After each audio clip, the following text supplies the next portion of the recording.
Hello everyone and welcome to the UKGN Podcast for August 2nd, 2019. I'm Zoidberg and it's about time I talk to you about Fortnite. Love it or hate it, you simply can't miss the biggest game in the world these days. Whether it's the Robot vs Monster Smackdown of 2 weeks ago, last week's Fortnite World Cup in New York and its astonishing prize fund, or yesterday's arrival of Season 10. The success of Fortnite is what's driving the current direction of gaming as a whole right now. Live service is the buzz phrase in the industry, and all the major publishers are desperate to have their own. Every new game is trying to hold on to its user base, with constant updates and new features.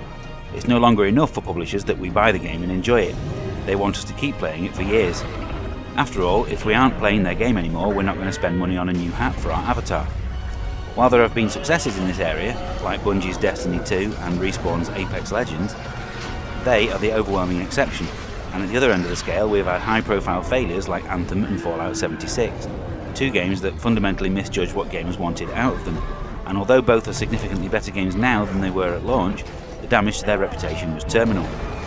Buy any major game release these days and the chances are it won't be the same game anymore a couple of years down the line. Fortnite actually started out as a survival game, where you built a base in the daytime to protect yourself from the horde at night. This mode survives today, as Save the World, which is actually still my favourite mode. Battle Royale came later and the rest is history. Of course, games evolving and adding features over time is something that has emerged out of the early access trend, where games launch in an unfinished state and player feedback is used to improve and finish the game. Fortnite technically still is in early access, with every loading screen still saying as much, but there's no doubt that it shouldn't be.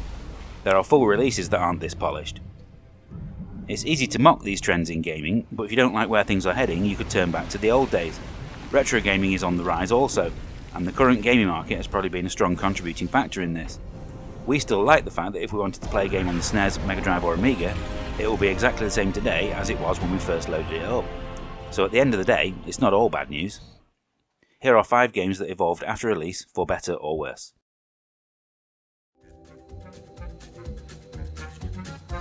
Overcooked 2. Our love for Overcooked is very well documented on this channel. We even voted it our Game of the Year for 2016. The sequel, which was released 2 years later, was still great, despite a couple of new features that didn't quite work as well as they should. Over the course of 5 DLC packs, 3 paid for and 2 free, the game has gotten progressively worse. It's turned what was once a fun party game into something that feels impossible if you have any less than 4 players. New unnecessary features have been piled on with each new update, to the point where the game just isn't fun anymore. It leaves you longing for the simplistic brilliance of the original. Sea of Thieves.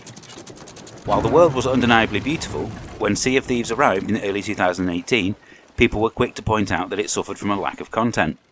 Go back to the game now and it's vastly improved. The anniversary update brought with it Tall Tales, full-blown adventures for you and your crew to embark on. These include puzzles to solve, treasure chests to find and traps to avoid. Even the inclusion of little things like harpoons on the front of each ship and the ability to go fishing have added greatly to the game. Best of all, the PvP is now gated off in its own area, so no longer do you have to worry about other people trying to ruin your game. Don't Starve. If you manage to die of starvation in Don't Starve, then something has gone badly wrong with your game, as there are so many other more pressing threats to your life to deal with first. There's something brilliantly simple about the way you play, making sure not to explore too far in the early stages and keeping a well-maintained base. There have been 5 DLC packs since release, some of them free, adding things like co-op play, more dangerous creatures, new biomes and a boat to travel to distant islands, but we found that they needlessly complicated the core game. For this reason, it's the vanilla version of the game that's the one we keep coming back to. Minecraft. Minecraft recently celebrated its 10th birthday, and it's received regular updates and new features ever since it arrived. While most of these additions have been welcome, the crafting system is far more user-friendly these days, particularly for newcomers, it's definitely lost some of its charm along the way. Today it feels like you're playing a product of a corporate machine, rather than something that was made for the love of it. Nowhere is this epitomised more than the fact that the marketplace is now one of the first things that you see when you load it up. If this is what the game had been like at the beginning, there's no way we'd have played it as much as we have. Rocket League. I don't think it's unfair to say, but nobody, not even Psyonix themselves, expected Rocket League to become as huge as it did. It's a genuine esports phenomenon, and who would have thought that playing football with cars could be so thrilling?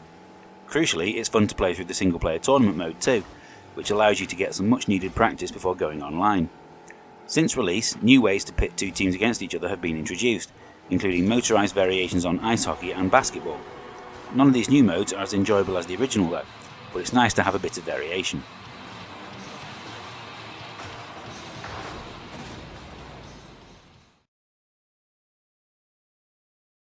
Now it's time for a look at this week's news.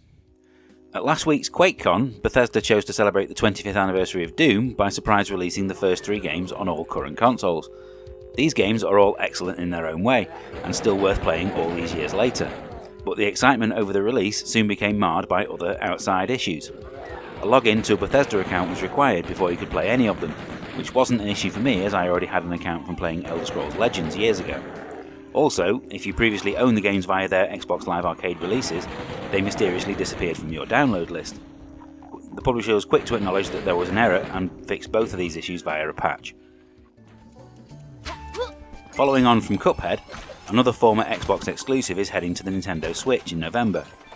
New Super Lucky's Tale is an improved version of the charming 3D platformer that launched alongside the Xbox One X. The new version will include changes to the original game's structure, along with all new levels to conquer and an improvement to the controls and camera. While it's certainly nowhere near as good as Mario Odyssey, a game it will now be in direct competition with, it's still enjoyable for platform game fans, with one of the more adorable central characters in years.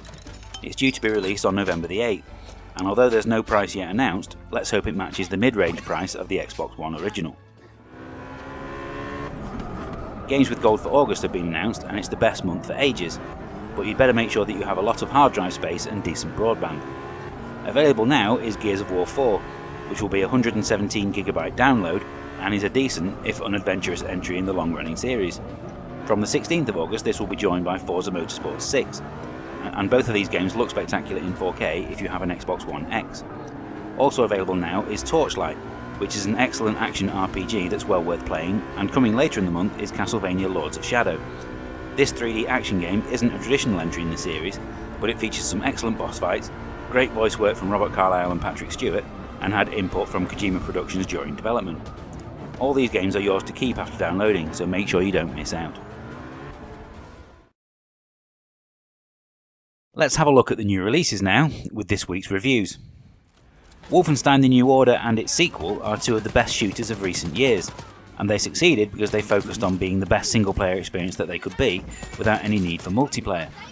So what are we to think of Wolfenstein Youngblood, the latest spin-off that has added online co-op that nobody wanted or asked for? The simple fact is that all the worst things this game does are down to the co-op. Play it on your own and you're partnered with an AI who, and I'm being charitable here, behaves like a complete idiot. They will regularly run headlong into gunfire, meaning that you have to put yourself at risk to go and help them up. And it's not like you can leave them to perish and carry on alone, as if either one of you dies, you're dumped all the way back to the start of the current level. It's a shame because, as you'd expect, everything else is up to the Wolfenstein standard. The weapons pack a punch and are a joy to use. The visuals are fantastic and the level design is exemplary, rewarding you with collectibles for exploring off the beaten track at every available opportunity. At £25 it's still worth buying if you intend to enjoy it with a friend, especially as you only have to buy 1 copy for 2 people to play. But you should be prepared to get annoyed if you're playing solo. The second Wolfenstein game of the week is Cyberpilot, which is a VR spin-off that lifts assets, levels and enemies straight out of Youngblood. That's not a bad thing though, as it means it's one of the best looking games on PlayStation VR as a result. You get a choice of using the DualShock or Move controllers, but to be honest it's practically unplayable without the freedom to move both arms independently. By putting you in control of various war machines, it neatly sidesteps the motion sickness problem that plagues most fast action shooters in VR. It can be great fun to fight your way through waves of soldiers and mechs that block your path. The controls work well, and the various comfort options mean that you can tailor the game to your liking. Sadly, it's all too brief, and the extended sections between levels where you fix each mech before you take control feels far too much like padding. Still, for only £15 it's difficult to complain too much. The Fire Emblem series has been ever present on the Nintendo consoles dating all the way back to 1990, and its blend of epic story and tactical combat has gained a legion of dedicated fans. Radiant Dawn on the Wii was the last mainline entry to receive a major console release, and the 10-year wait has been more than worth it. Fire Emblem Three Houses is one of the best RPGs in recent years, and has finally managed to fill the gaping hole left when we finish Persona 5.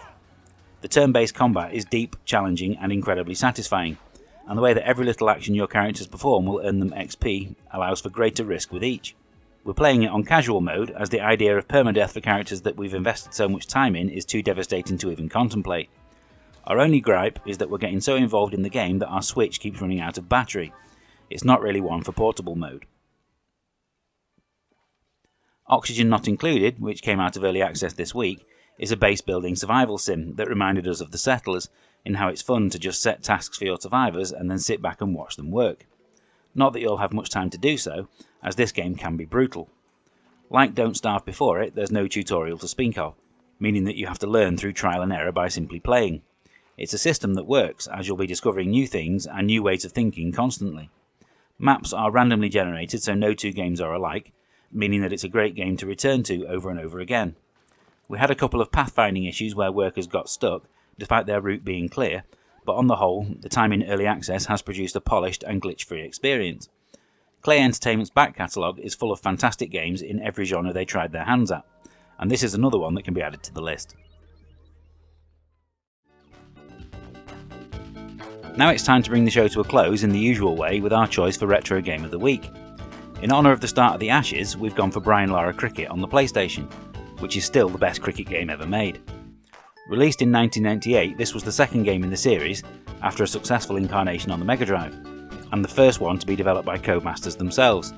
The step up to PlayStation meant that it featured fully motion captured players and a TV-style presentation with commentary provided by Jonathan Agnew and Jeff Boycott, but it's the gameplay that it's most fondly remembered for. Some criticised it for being a little bit too arcade-like, but that's what made it appealing in our book. It's the perfect game to play during the summer, especially with friends, but high-scoring matches will not be commonplace. There were two more games in the series, on PS2 and Xbox 360, but neither managed to be as enjoyable as this one. You can check out the full gameplay video of this game on our YouTube channel, along with first look videos of Gears 5, Songbird Symphony and PES 2020. We hope you enjoyed this week's show. Let us know what you think in the comments. I'll be back next week with another great lineup of new and retro games to talk about. Give us a like and subscribe to make sure you don't miss it. Until next time, thanks for listening.